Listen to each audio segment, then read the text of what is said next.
This is Charles Epstein, host of the X Factor podcast. Today, I'm joined by Dallas Bishoff, an expert on artificial intelligence, information security, and privacy program governance with experience in the public and private sectors, which includes transportation, healthcare, financial, retail, and the media. He is a founder of an Inc. 500 pure play security consultancy. And when I asked him to send me his bio for this podcast, it included close to 3 pages of certifications, many of which over the years he came to teach. He joins us today from lovely Santa Fe, New Mexico. Hey, Dallas. Hey there, and Santa Fe is a lovely place to be at. Thanks for having me. Yes. Well, first of all, as I mentioned, I left quite a bit out of your introduction. Is there anything you want to touch on for our No, audience? I've got some things that I'll introduce later on, but largely my bio sort of indicates that I'm old. So a lot of people talk to me, consulting clients talk to me about how did you get so brilliant, and I'll usually tell them it's really a product of experience of being old, and that they usually can't tell all the scars that I have on my back for making silly mistakes along the way, like most people. So. Right. Yes, Yeah. yes. Well, of course, you could, anybody interested after this podcast, not during this podcast, after this podcast, and to check out Dallas's voluminous credentials, go to his LinkedIn page. Santa Fe, we talked, you'd mentioned that years ago you did a lot of traveling. You could, in a given week, wind up in 3 time zones, and you've done less of it. Is that a good thing? Yeah, post COVID, I think for a lot of folks, the world has changed dramatically. Before COVID, for about 10 years, I flew with American at least 120,000 air miles a year. So kind of a joke at a local airport was I was family with American. What does that come to a week? That's like 10,000. What is that a week? That's about 2,500 air miles on average. 2,500. Wow. So, I wouldn't do that necessarily every single week, but I'd fly out of like Santa Fe to Johannesburg, South Africa, and that put 50,000 air miles on and stuff. So, because of that, Americans are just taking really good care of me, and they still do. So, I've got a million mile status with them. I'll never pay for a check bag again. So that's gracious of them and stuff. But I try and stay here these days. I still have reasons, probably like once a quarter I find that I travel, but generally a lot less these days, and I think I'm okay with that, frankly. Okay. Well, I've never been to Santa Fe, but one of these days. In any case, Dallas, I do appreciate your taking some time talking with me Absolutely. today. Like many people who come on podcasts, I've done this podcast, others. It's kind of interesting. So many people take a circuitous route to doing what it is they do. I don't know if that's necessarily the case with you. You studied at the Embry-Riddle Aeronautical University, the world's oldest and largest fully accredited university specializing in aviation aerospace. What did you do with that degree upon graduating, and how did it lead to your security work? Well, let's see, that'd be an interesting question. I'll say that I've lived many different lives at this point in time. I started out in air traffic control, both in centers and towers for the Air Force, and then working for the FAA, which then led into, let's say I worked for the Deputy Administrator's Office for a while, doing classified programs. And that was a little bit related to my start with the Air Force. They sent me to Berlin, and Berlin at that point in time was a city of spies, maybe still is. Now I live in Santa Fe, literally a block away. My office, where I'm sitting at right now, is a block away from where the scientists for Los Alamos were brought in during the nuclear bomb development and stuff. So I'm still kind of living in a city of spies and stuff that happens in the area. But then went on to doing safety and security engineering related activities. And then got out of the federal government just before year 2000 stuff happened. Um, and thought, I'll go back and finish my government retirement stuff later on. But here, lo and behold, like 25 years later, I'm still having too much fun. Uh, so R- I'm right, done and finished out my federal retirement obligations and stuff. So I'll still draw retirement, but it won't look quite the same right, as it, right, but, right. but it's been a But blast along the way. yeah. By the way, one day I'd want to talk to you about your Berlin experience. That's obviously Cold War era, right?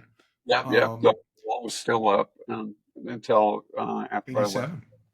87. So I'm a big John le Carre fan, and I will fight anybody who wants to debate me whether the Spire came in from the cold, which is set in East Berlin Yeah, primarily.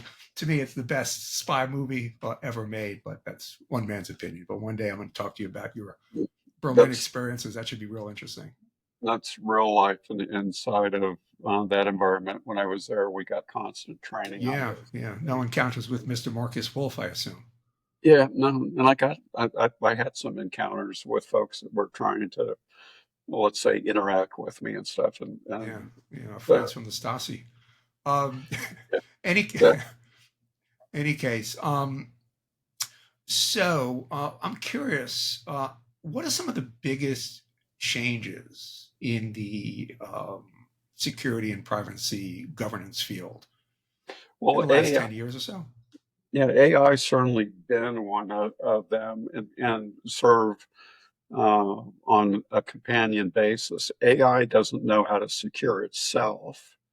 So it needs the world of information security to be able to address that. And frequently, AI is handling privacy data and has the capability um, to create unintended problems and stuff associated with it.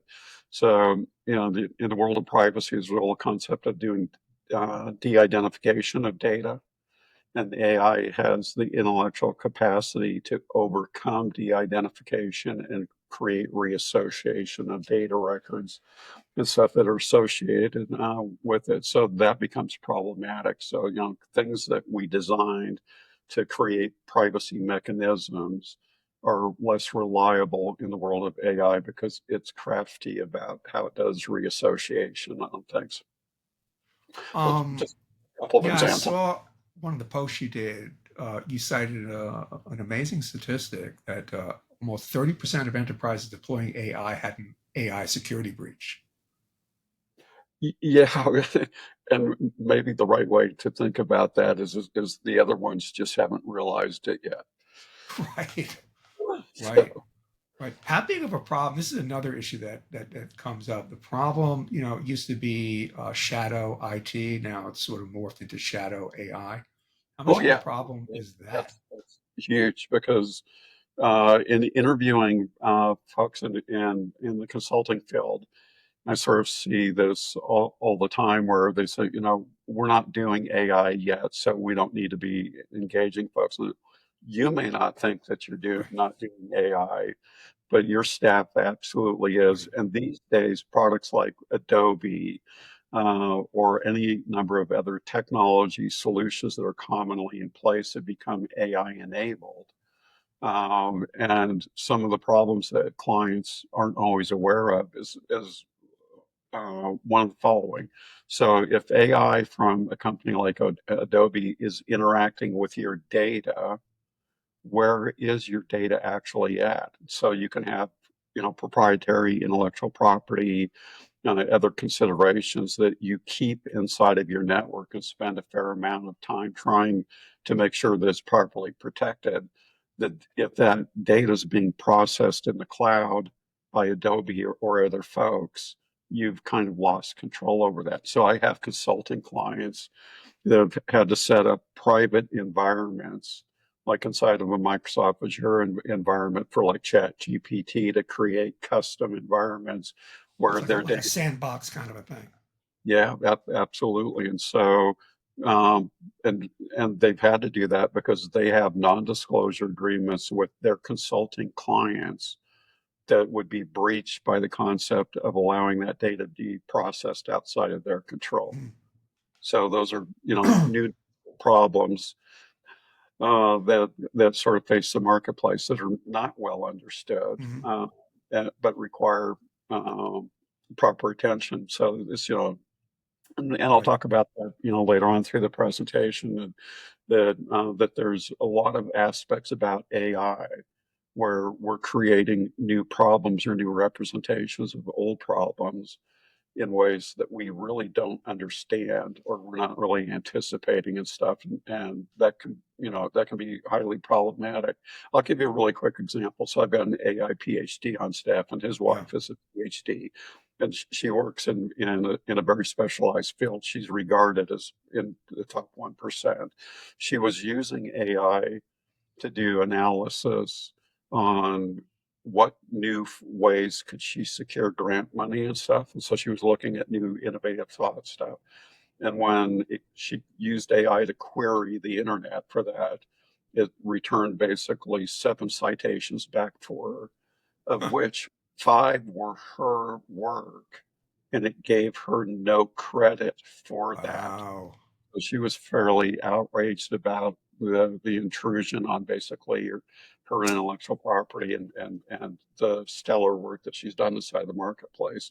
But there Yeah. was no indication that she had actually created that work. So you might say that sort of AI had sort of misappropriated her Yes. intellectual property rights and represented it as if I, Mr. AI, am Right. brilliant. And Right. let me help you with that answer. You know, some of this, particularly as it relates to the idea of shadow AI, is awareness, among those using it, Yeah, leadership, what's being done, to the extent that you can get some transparency into that, and behavior, how people need to behave when certain things happen. You need to look at it carefully, which leads to the topic I really want to focus on, which is AI literacy, because yeah. that I think is a function of AI literacy. And one of the reasons I really wanted to speak with you again is about something you wrote on this very topic.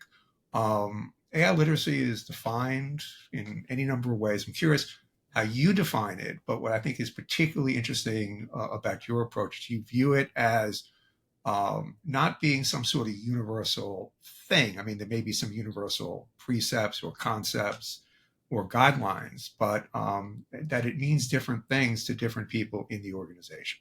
So, if you would, I'd like you to unpack that a little bit.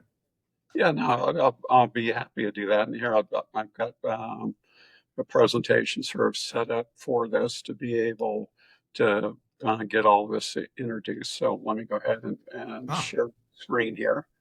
And so here's basically the point of the topic. So as a starting point to kind of understand this, I'm going to take a systems thinking approach to this. And one of the axioms in systems thinking is today's solutions are tomorrow's problems. And as a consultant in the field of AI, I couldn't be more delighted about that. Job security is really good right now. So when we look at competence, which is one of the objectives of AI literacy, we want the people who work for us, whether they're users of AI or they're designing AI or they're trying to set up governance, it's essential on a competency basis that they know what they're doing. So without competence, it doesn't matter how devoted, loyal, or committed people are. They just become another manifestation of risk. There's all sorts of, let's say, bad decisions that they could make. And that's not intentional. The problem is that you can't manage things that you don't understand. So, and on an information security basis, we would say there's an old IBM adage about functionality is the enemy of security. And AI both creates new forms of functionality and also accelerates it in ways that are highly complex. So actually, AI is enabling both. So it creates an environment where things could go wrong a little bit faster. So here's my professional background summarized below the 3 pages. But for the audience, one of the things that'll be of interest is I serve on the ISO International Standards Committee for Information Security and Privacy, also Artificial Intelligence, which is Steering Committee 42, Innovation Management, which I'll introduce inside of here. And so there's some overlap between these areas, but I'm a voting member on the standards and stuff that get created in this sort of representation of my background. So, for the rest of the audience, you sort of like just pick me out of the hat. I am kind of established in the marketplace and known for having intelligent thoughts and stuff. The rest of the things, some of the HR folks would recognize some of these credentials and stuff. Most of them provided by different trade associations like the International Association of Privacy Professionals at the top and stuff, but we're not really a reason to get any further into this. So, right. So let me start out with this on sort of a back to the future thing. So AI has enabled the future and is becoming more commonplace, and it has societal changes that are important to try and anticipate, but we don't really know. So here's a couple of recent examples. The top one we talked about briefly before. For the very first time, AI was used in a U.S. court victim statement in the case of a road rage murder. So the individual's sister contracted with an AI firm to take video of the individual along with voice print stuff. So it then used that and replicated using past art to replicate a victim statement that was written by his sister that was presented to the judge in a sentencing determination. So that's fairly novel. And again, that's the first time that that's happened. There's Yeah, I questions. would say no. I would say that's novel, Dallas. Yeah. So and it's got other implications associated with it. So I'm kind of curious, will individuals start actually providing living will representations when they're deceased, that they actually have their will read by an AI representative, and probably that's going to have to be controlled by their attorneys to make sure it's not changed or stuff. But one of the things that we talked about is what happens with an AI representation like that, especially if the individual is deceased and they slander somebody. Right. Who would you sue? Because the Right. estate probably settled at that point. Then we have cases like with autonomous vehicles and stuff, and the implications for that are fairly interesting. At the recent Berkshire Hathaway seminar, they were talking about Geico is owned by Berkshire Hathaway, and they were talking about autonomous vehicles, and they've recognized that they're probably going to have to change to product liability insurance instead of personal insurance, which will reduce the amount of revenue, but they anticipate that autonomous vehicles will make fewer mistakes and it will reduce the claim basis. So technically, they're forecasting that they will make more money, and they're interested to see further developments for that. And things like driver's licenses. Do I still need to have a driver's license if I'm being driven around? It's just like cab scenario. So if I've got an autonomous vehicle, when you're sitting as a passenger in the back seat of a cab, you don't have to have a driver's license for that. So what are going to No. be the implications of identity for that? And in Yeah. the case of DUI, will we see cases in the future where a defendant basically tells the judge, I can't help myself, Hmm. have a disease or whatever the conditions are? Judge, could you come up with a new novel ruling? Why don't you require me to only move about in society with an autonomous vehicle so that you don't have to worry about DUI interlocks on the Right. vehicle and other things? If I can't actually drive the vehicle, then I don't put society at risk. So, and then there's like software engineering things like, Sure. completely overhauling the traffic system. Well, Other examples would be things like TaskRabbit. So you can find a story on the internet. This is a real story, but basically they thought that they'd figured out ways to set guardrails for AI and that they could loosen it up a little bit because we understood AI properly. Turned out not to be the case. TaskRabbit, in the TaskRabbit scenario, AI, which has no concept of ethics, lied to the individual that it was interacting with to be able to complete a task. And um, and the human that was involved asked the AI bot, that he was interacting with through a chat session, are you an AI bot? And it said no, when it clearly Right. the human was asking, why do you want me to complete this transaction for you? And AI made up the answer, I am visually impaired. And it That's completed the rest of the transaction. That transaction was supposed to fail by design, right. and AI actually outsmarted the Mhm. scenario. Then there are Right. cases out there where where we don't really understand what AI is doing. There was a matching exercise on Mhm. pictures for wolves versus huskies, and they got it to the point where it was highly reliable, but they didn't understand why. And they, in doing sort of postmortem analysis on what they had created, AI wasn't trying to figure out the difference between wolves and huskies. It had identified that when there's snow in the background, it was more likely to be a wolf than a husky. So the pictures of the huskies that were introduced were family Right. pets, and they weren't in a snow environment. A recent example would be Zillow's scenario, where they just had to cancel a $500 million AI project because they had no idea what it was doing, other than it wasn't actually reaching the right determinations, and because they couldn't tell what it was doing. Again, this would be important on literacy if you think about this, because the staff on a literacy basis did not understand what the AI platform was doing that they created. They couldn't figure out how to fix it so that it would make reliable decisions. And the only thing that they could do is just basically trash the whole project. And that was a $500 million loss of investment. That's without dealing with the loss of capitalization on their stock prices. And then problems historically, especially with predictive AI on automated decision making in the insurance industry and reaching wrong conclusions and stuff. So when you ask AI a question, it's going to try and give you an answer. The confidence level is something that it doesn't understand, and frequently we don't understand. It's going to tell you anything.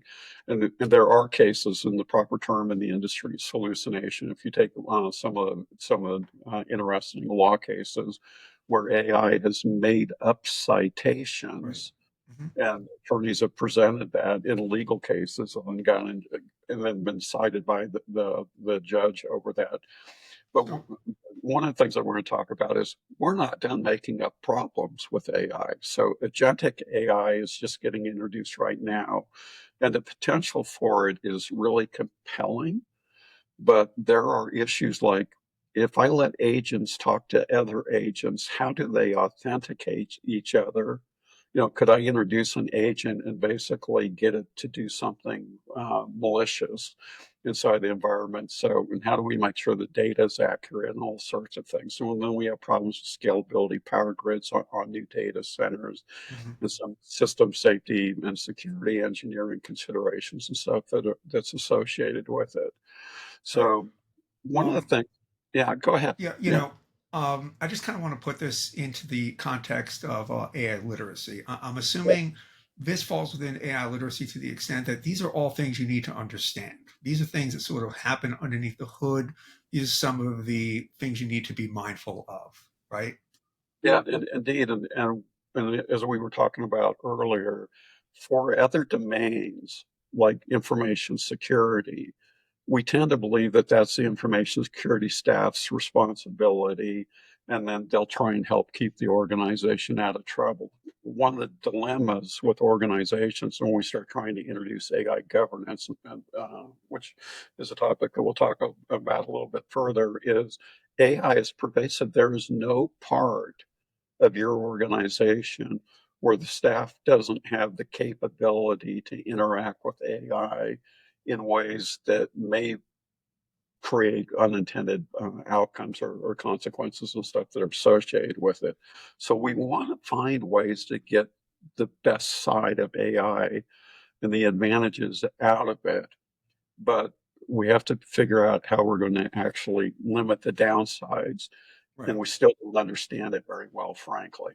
So from the standpoint of promoting AI literacy, it sort of goes down two parallel paths. One is you're talking a little bit about how it means different things to different people, but within the organization, because it touches everybody, there needs to be a coming together and a sharing of experiences and information in order to promote a more general or universal idea of AI literacy.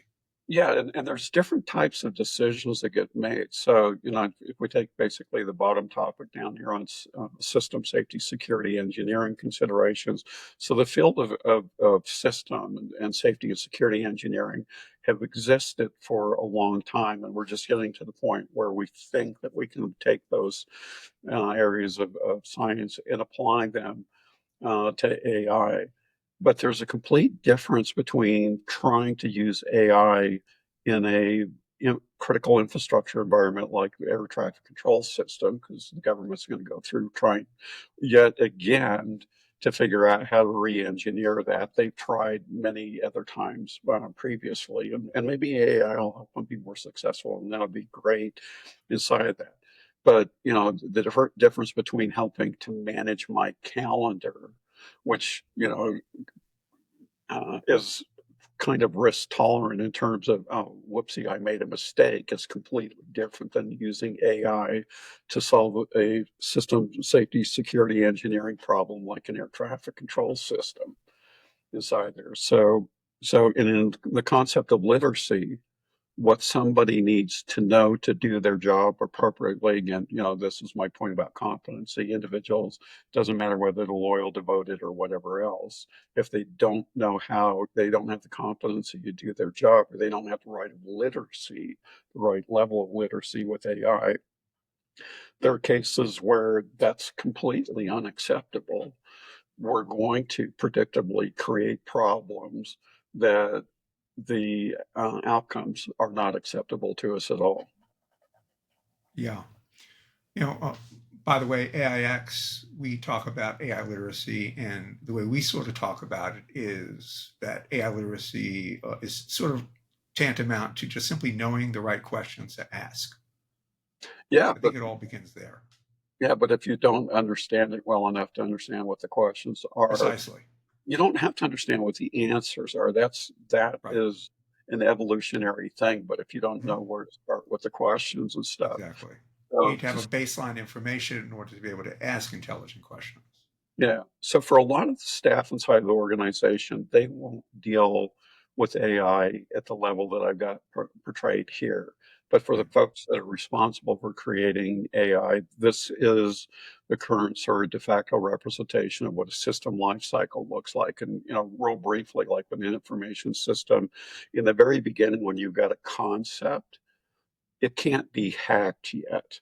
But if you don't understand how to use the initial phases of design, like in inception and design and development, so that you get your security and privacy and other safety engineering considerations inside of here, then you're not going to develop it that way. And at the point that it hits an operational state, now it can be hacked because we didn't understand the problem in the beginning. And through the process of developing and stuff, we weren't able to create the proper outcomes and stuff associated with it. So one of the new things in AI that's getting discussed is using innovation management sciences to identify, how do you identify an opportunity and create the concept and then build it and get it to a point where you could deploy it. That would be up inside of here. And to accelerate it, to be able to run an AI initiative faster without wrapping all of the cost of security controls and stuff around it in the beginning. How do you actually do this? And one of the things with innovation management that's important in the conversation uh, uh, with different organizations is the whole innovation management focuses on the fact that not all innovations will survive. And you need to set criteria that if it can't achieve that you'll kill it. Otherwise, you get into a poker mentality of, I'm pot committed. I've spent so much money already that I'm going to have to deploy it. And if you deploy a solution like for instance, Zillow, that's how you end up with a $500 million failure scenario inside of it.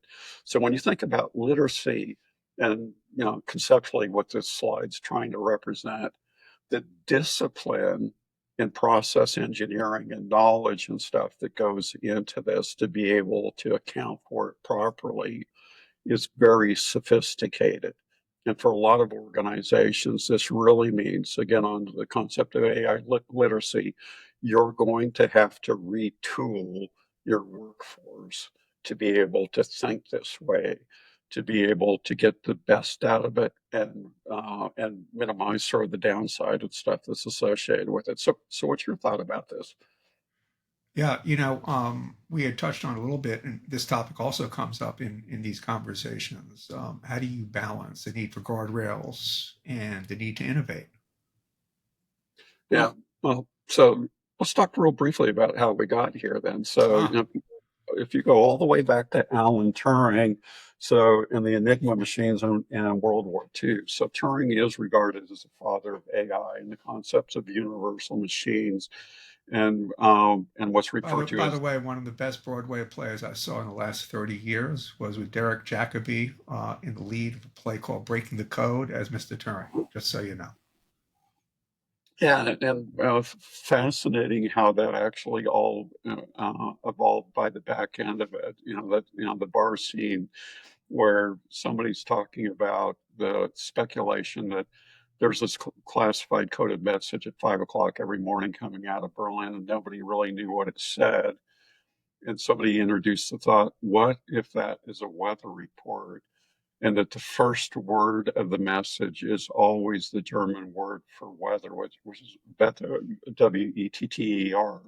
And that turned out to be correct. And so, given that, then you could reverse engineer the rest of the message that was associated with the key for that day inside that. So, by 1956, we get into something called the Dartmouth Summer Research Project, and that's where the term artificial intelligence is coined at. One of the individuals that showed up for that was Claude Shannon, who's the father of information theory, a really famous cryptographer who used his math skills to become one of the first casino card counters to actually be banned by casinos out there inside of that. But when Shannon and some of the other folks that showed up at Dartmouth were trying to figure out how to actually advance the theory, what it's become now, decades later, is amazing. And literally, we're coming up basically on 75 years later. It took us that long to get here. But AI, By the way, a book that a lot of people pass over, James Glick, who wrote famously Chaos, about the chaos theory, he wrote a book called The Information, and dealing with the information revolution, if you will, Claude Shannon, all the innovations of Bell Labs. It's an yeah, overlooked book, but it's a book worth checking out. yeah, and the applications. So how crypto is done these days is still uses a lot of the concepts and stuff that Shannon had introduced Yeah, uh, amazing.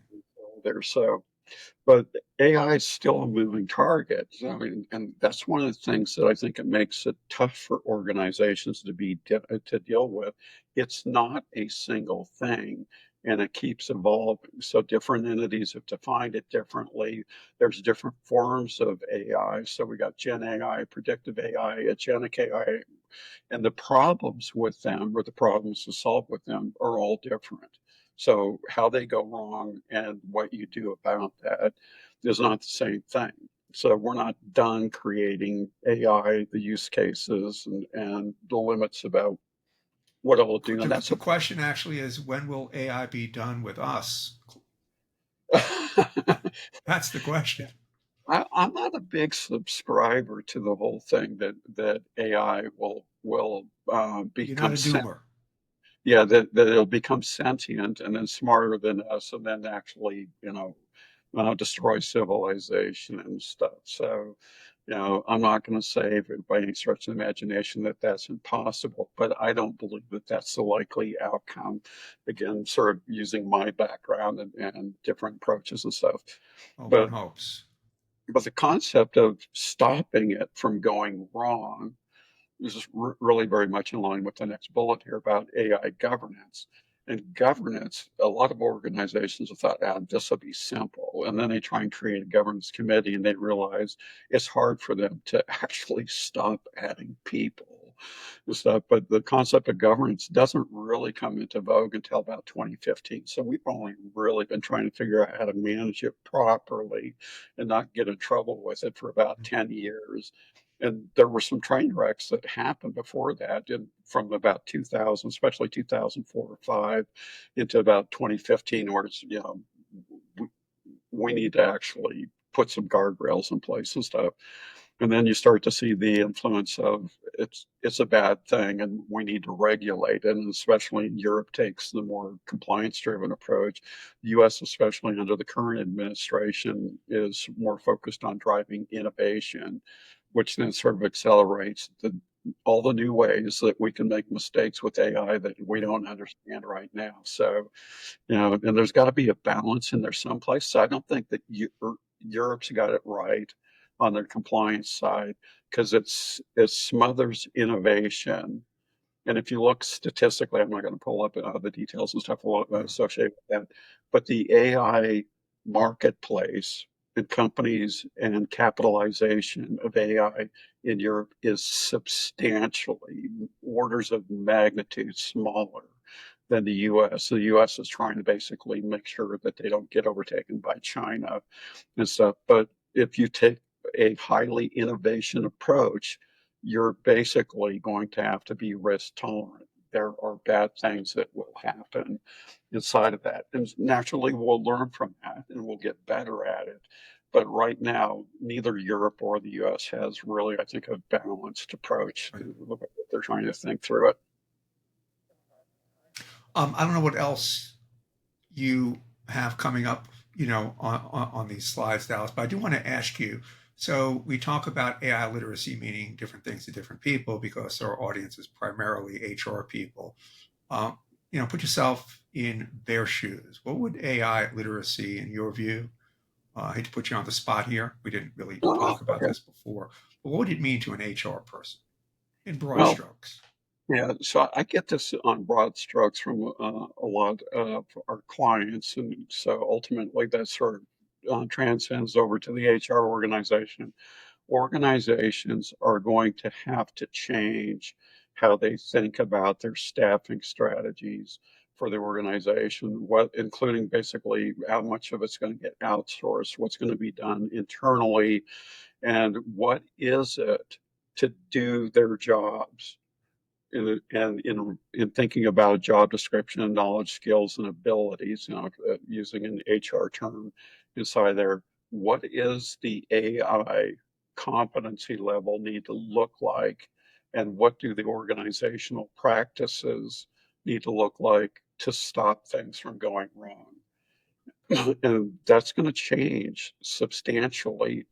Here, I'll give you a really quick example. AI is getting to the point right now that it can actually write code faster than a lot of software developers and make fewer mistakes. And organizations will start to reduce their costs associated with software development teams and stuff associated with it. Microsoft just recently announced a whole series of layoffs because they realized that they can use AI to be able to write code. So now you need staff that can actually oversee AI software development and do code reviews and other things. And to find mistakes that AI is making And by takes up. oversee, you don't mean babysit. Yeah, so the competency level, the entry level that you would, so I don't need junior application developers anymore. I need folks that can actually manage and oversee an AI environment to make sure that the code is being written properly. And that takes a higher degree of expertise. That creates competitive influences in the marketplace where the number of folks that have that skill set are going to be the common targets for everybody. And then you've got the question about, okay, so if we're not going to need junior developers anymore, down the road, how do you create competent software engineers that would have the capability to oversee AI projects? Because they're not magically going to get that all by themselves. They're not going to be able to read a book or something like that associated with it. So it's going to create some interesting challenges in how we create staffing Yeah, we're strategies. getting a lot of conversation. In fact, one of my X Factor rotating co-host, David Foote of the eponymous Foote Partners, they're a consulting firm, and they track tech jobs and the market, generally. And you know, I just the point flew. I'll come back to that. But Well, I'm sorry. We talk about soft skills. David talks about soft skills and how vital those are going to be. And we have an ongoing series requiring the big shift, all these tectonic changes, and now how that's changing how people recruit, how jobs are defined and redefined, and soft skills becoming really important for technical jobs. well, and analytical skills. Instead of trying to think about in an AI generated software engineering environment, you're going to spend less time trying to figure out how to create functionality and let AI do that.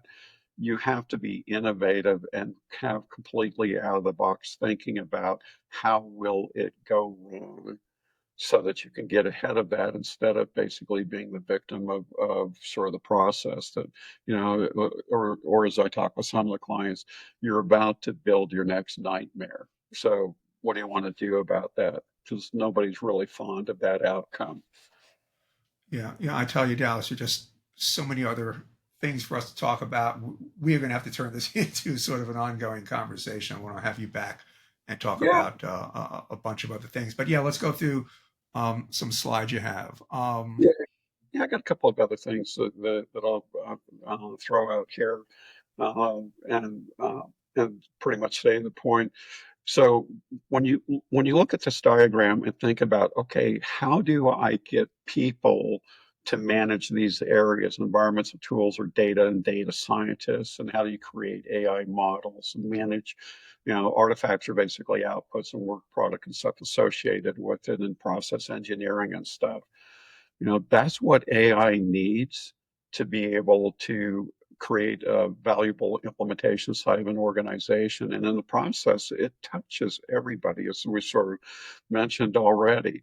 And so, in terms of AI literacy and why it's important, so these are things that we sort of talked about already. You can't manage what you don't understand, and AI is still not understood well. We can't maximize the benefits if we can't figure out how to control the downsides or avoid stuff. So, like the example that I was just providing, and it will create unintended and has already created unintended consequences that were not well predicted inside there. I mean, the TaskRabbit scenario was an example where they designed that test for AI to fail and give up, and that's not how it turned out.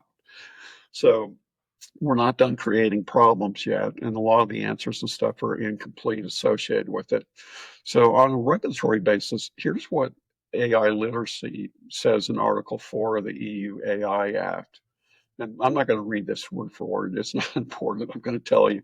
This basically says it could be, there's any number of unintended consequences.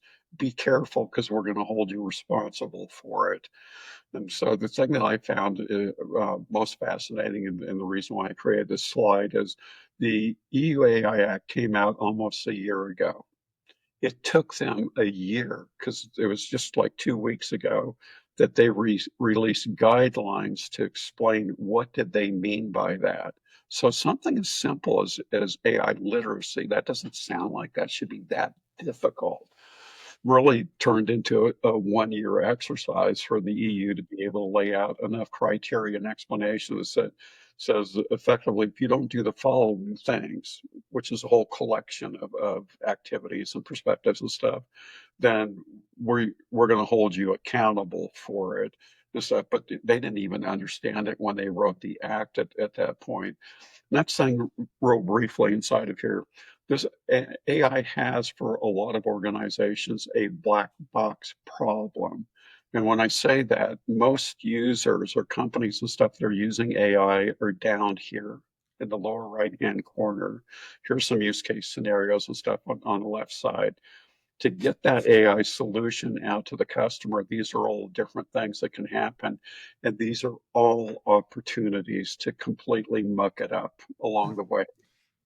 So, and the black box side of this is the customer can't see and evaluate that. So when we're selecting AI solutions that we're going to use, we don't know how well the product was actually built or managed on an ongoing basis inside of here. Again, a literacy. So, while literacy is really important, it has limits. There's certain things that we're not going to be able to tell because we're using AI in society. And then there's the malicious side of things in terms of how AI could be attacked. So this is a threat model representation. So on life cycle, so we saw a life cycle slide before, but if you take design, development, deploying, and monitoring it, these are different things that happen or go wrong through the process of this and formalized now. These are OWASP is known for developing like top 10 web attacks and other things. And so they've got a representation of the top 10 LLMs and general AI app risks out here. It's a really quick example because I'm certainly not going to dive into this and explain. By the way, could we make this deck available to Yeah, no problem. public? So I'll send you a refresh Okay, good. version of this. As a real quick example, without getting overly technical, because again, we have new problems that we're trying to solve. If you set up a recursive query and keep asking an AI chatbot the same question, how did you do that, or however you want to set the prompt up for that, it's going to try and answer the question about the third, fourth, fifth time that you ask exactly the same question. It's going to start interpreting that as, well, you apparently didn't like my last answer, so I'm going to try harder. And there have been cases on recursive queries like that where it reaches into the large learning model, into basically the original raw data, and starts regurgitating actual privacy data that it's not supposed to expose because it's trying to give you an answer. It's trying as hard as it can to be able to answer a question that it doesn't think that it's answered properly. So, you asked me 3 times, I gave you the same answer. So you ask the fourth time, well, let me try a little bit harder from a different angle, and it starts doing stuff that's not supposed to. And the bad guy side of the world kind of understands the potential to go after Gen AI and large learning model stuff. And this is just an example of not the only way. These are the top 10 ways that you actually attack these types of solutions inside of here. These are very sophisticated attacks. And again, on a literacy basis, if your staff doesn't understand that this is possible, then they won't understand how to design protection modes into the solution to stop things from going wrong, especially with malicious actors inside of Yeah, here. yeah. No, I think you hit on the theme of this conversation when you said we're not done creating problems. No, no, no, no. We're not. So I'll go back to one of the very first things Right, that, which sort of goes to this idea of AI literacy. What it is now, it may be something else a little bit down the road because this is a very much a shifting landscape. I don't know if you have any other slides, Dallas. yeah, so, there's a couple of governance resources if you're trying to figure out how to do that, but that's basically, Okay, uh, if I could, again, make this available to our listeners, that would be terrific, and we'll talk about this a little bit later. But Dallas, I really yeah, do appreciate you spending your time. There's just so much to cover. I know it was just sort of the tip of the iceberg. Have to have you back, talk about some of these other things. I'd love to do that. So you let me know. I Yes. hope the audience got a lot of value out of it, and especially on an HR basis, it you are going to sort of need to rethink and adapt to a changing world. This will change how HR practices and strategies, especially staffing plans and stuff, are developed in the future. Thanks Yeah. again No. for having me. Oh, my pleasure. Have to have you back. All right, Dallas, great. thanks so much. By the way, while it says I love HR too under my window over there, my name is actually Charles Epstein. I'm still getting my feet under me with this Riverside platform. So my apologies, which is not to say I do not love HR. Well, I kind of love it. I like HR. I like HR. Maybe we're in a little bit of an abusive relationship, but anyway, that's a whole other conversation. I'm opening up a whole can of worms I should not have opened. Anyway, Dallas, thanks so much. See you soon. Thanks everybody for listening. Enjoyed it. Bye now.